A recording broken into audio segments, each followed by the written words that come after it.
Mark, hi, good morning. How's it? I'm still in Ireland, having sampled the odd Guinness and Okay. watched a glorious fight on the rugby field, which actually was a game. It was a game of cards and scrums, but it was a very tough game, and it was a delight for us to come out the other side. Rugby's consuming me, and if you are a Springbok supporter, then if you're in Dublin, you're wearing one of these shirts for the rest of the week. Okay, Okay. that's how it works. But well done. And final word on rugby. My favourite Springbok, Malcolm Marx, won Rugby Player of the Year award Okay. worldwide. So we've had a pretty good season. How's Okay. life back there in South Africa, my friend? Hey, the Well, G20, the G20, the G20.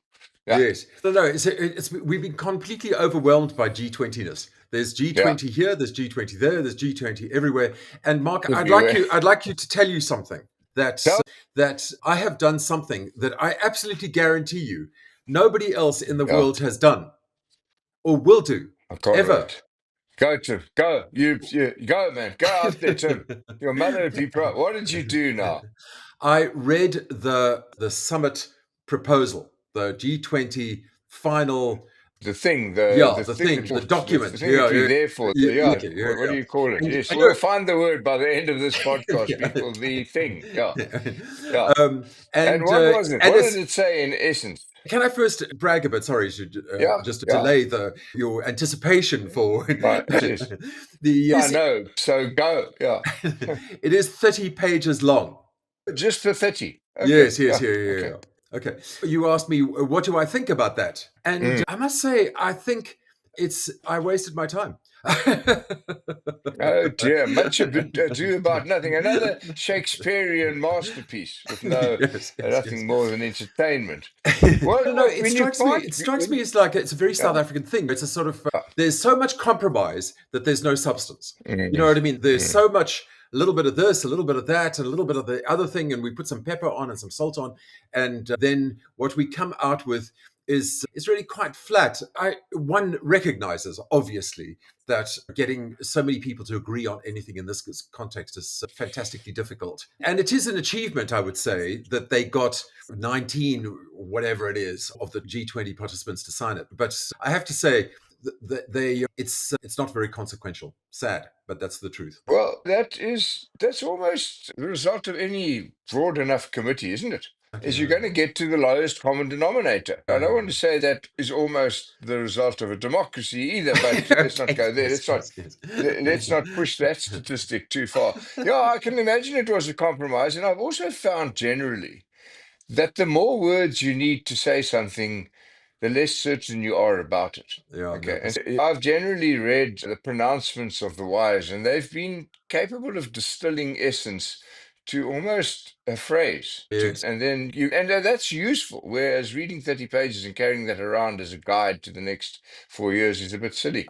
Yeah. Anyway, here's But the thing. yeah. When that gets passed on in whatever forum, whether it's in Durko or whether it's in the American embassy or Yeah. wherever they Or have to whether it's pass by that on to email, the they'll just US, email it. yeah, or whether it's emailing it. They just email the Once URL it to gets into America. yeah, once it gets into the US hands, I don't think it's going to stay so much the same anyway. So No, it actually, begs the I think, question: what are we doing? Are yeah, you bound exactly, by it if you're exactly. not there? Yeah, yeah. No, Are no, you no, bound? no. I actually don't think that it will be changed, because how can you Okay. change something so amorphous? You know what I mean? Yeah. Uh, Okay. uh, Yeah. but can I tell you what I think was really? I think there were two really significant things about this. If you wouldn't mind me rabbiting Yeah. on a bit. Yeah. The first thing is Mm, that on the sidelines of this conference, the organization called IBISA, or IBSA again. And so this is the organization which is South Africa, India, and Brazil. And that was the initial formation prior to the establishment of the BRICS. And right. I always thought that organization makes a lot of sense. So here you have Yeah. three developing countries who are all significant on their own in their own regions, and who are all democracies and are all struggling for the same kind of things, and who really Yeah. honestly speak the same language. So I think it's good that arose. And the second thing I think is that it's clear that the G20 is now too big. And you could see that the very fact that they weren't able to, this, what you were talking about, the lowest common denominator thing, right? I think Mm. it's even the European leaders who are really in favor of multilateralism and are really supportive of this whole thing, that they also are wondering. And after the summit, Mm. apparently, French President Emmanuel Macron said that it was very clear that the organization had difficulty putting on the table new compromises, and there was an obvious difficulty in the international community resolving conflicts. I think Mm. even in their minds, this thing needs to be reformed. And yeah, Before you get on to your second observation, and I hope it's less than 30 pages, the that was my I second think one. They're okay, done now. I'm they finished. there isn't an intersection of priorities. Let me start there. There isn't an intersection of priorities, and so you got to ask yourself whether the Trump administration wants equality. Yes. Okay, Yeah. because the way they're going about their business, they're seeking to continue world power driven activities and maintaining the dollar as the reserve currency, although this tariff war's got it the wrong way around, and Right. looking at military force and economic might and all of those kinds of things, which are quite the opposite of Yes. egalitarian equalism, if I might call it that. So they're not looking for that. The current administration is definitely not looking to level the playing field. They're looking to bully the weak. Okay. Yes. And so there's no intersection of purpose. Yes. And Exactly. so you can dilute the statement I've just made to varying degrees depending on which country you're talking about. And if you don't have common purpose, you can't gather to create common purpose. You have to have common purpose to gather. Yes. Okay. Well, that's where we're all going wrong, in my view, my friend. Yeah. Yeah, no, So, that's right. gee, I do think that the US not being at this conference, they are pitching it as South Africa's fault, right? But actually, yeah, of what's course. happened is that the underlying global consensus is fracturing, and they are responsible for that. That is their design, Yes. and it's more than just their design. It's also that the kind of global leadership at the beginning of the 20th century was absolutely, there was a complete consensus that America was the most important part of the non-Soviet part. Yeah. Now it's a mixed bag. Everybody's doing their own thing, Yeah. and the US very important, super important, but leader of the free world not so much. That's just the Not truth so of it. much at all, in fact, and I still worry about the consequences of his behavior. I think that we handled ourselves well in the circumstances. I think we showed a maturity of response which could have otherwise, I don't know, Yeah, broken up into all sorts of fights and things like that. And so yeah, I think, given the circumstance and given the downright rudeness of the US and others not attending, I yes. think we handled ourselves okay. And I think the world opinion might be that. And I think I'd go further. You wrote about this, Tim. Give me that angle that you took on the Suez Canal 56 détente. Yeah. I can't believe you Yeah. want me to go even more. This is I'm on page Yeah. 19. No, just quickly, the summary No, of no, that, your no, no, no. observation. Yeah. No, the point is that the Suez Crisis, which was basically an attempt by France and the UK to re-grab the Suez Yeah. Canal, backfired. It Yeah. was a complete diplomatic Yeah. disaster. But what it did Yeah. was that it demonstrated the end of the colonial Yeah. dominance in the Yeah. world. I was roughly making a comparison between that and now. Because so what happened before this was that there was a sort of common understanding of how the world worked, and that Yeah. common understanding of how the world worked is now disintegrating. And what was part of that was a sense of predictability about how Yeah. America would handle itself, doesn't matter which administration. And that sense Yeah. of predictability is now gone. This is, Yeah. In fact, yeah, yeah, that's, the very power they seek to entrench per force is yes. diluting per opinion. Okay, and that's what they find it. I think we've given them enough time, lest we Okay. write some more about Yes. the G20. I'm here in Dublin. Let me say this: and wherever Right. we go by public transport, Right. and it's such a pleasure. I have functional envy, and Yes. because there are lots and lots of people here and they're all wandering around, and it really, Dublin is a melting pot of the world's people. So English is not the most spoken language, maybe Irish and English, but there's a lot of foreigners visiting the place, and everyone seems to be wandering around in throngs of peace Right. in an organized infrastructure, and it makes a difference. And we've got to get back there, Tim, because when you can get on a train that is to the minute on schedule and it gets you to your destination without traffic and all these kinds of, I had infrastructure envy, I had tidiness envy. envy. I had common purpose envy. Yes. And what I want to do with that is not just sit and look at it, is take it home and do something about it. And then we find, I read in the papers, we Yeah. have so much unfinished infrastructure initiative. There's a bridge apparently in George somewhere on the N2 highway that was going to cost 200 million, whatever it was, 7 years ago. They've spent 100 and they've run out of money because the other 100 went somewhere else, right? Okay. And so this bridge is unfinished. You've got a Joburg transport hub that cost 400 million that would bring extraordinary efficiencies to logistics networking, Mm.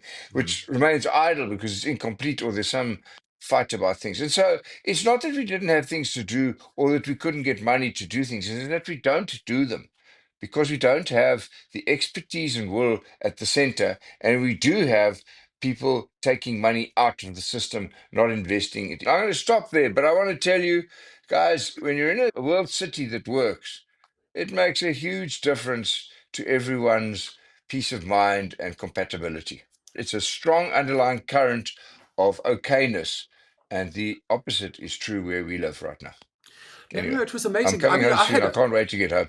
I Yeah. just want to echo that because what was surprising to me, you remember a couple of months ago, I went to London and it's very interesting to go to a place that you know pretty well. I used to live there a long time ago, Mm, and then you go back, and then there's a gap, and then you go back, and then you go back. And the people who live there really don't notice the changes because they're so mm, gradual. But when you're visiting is sporadic.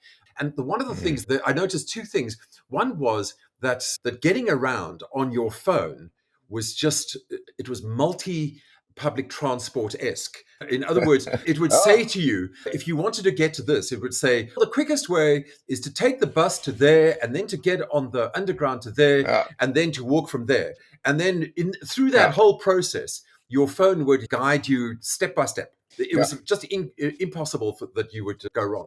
And the yeah, second thing is that the e-bikes were just amazing and good fun and everywhere. easy to Oh, find. And I'm not a cyclist, as you can tell. I'm not underweight, let's put it that way.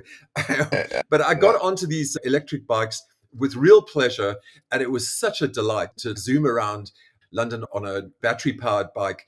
And you stick your phone up, and it tells you where to go and where not to go, and people yeah. respect where you are. It was just, All it right. was great. Yeah, it was Yeah. good fun. Having said all of that, it was bloody freezing walking out of the stadium. I mean, it was horrible and chill biting and freezing. And I'm not saying I want to move here. I'm Right saying I want to move some of the stuff here back there. into our Yeah, yeah, ecosystem. yes, That's what yes, I'm saying. I want to take it exactly. because we've got heaven on earth in terms of weather, in terms of the peoples of South Africa, in terms of all of those kinds of things. So let's just tidy up the game a bit and we'll be nirvana. And we beat them at rugby and we did all sorts of things. And so it's possible for millions and millions of people to coexist in a functional ecosystem. And come on, let's make that happen at home. Please. Yeah, no, for sure. What else you got for us this week, Tim? We've been rambling on about our Can I talk about culture a little bit, if you don't mind? oh Because yes, let's now we can get going. Yeah, yeah, yeah, yeah, no, it's yeah. just I think that where you can really see a kind of vibrancy within South Africa, which I really love. And I went to go and see a couple of art exhibitions over the weekend, and I never do that. Oh, yeah.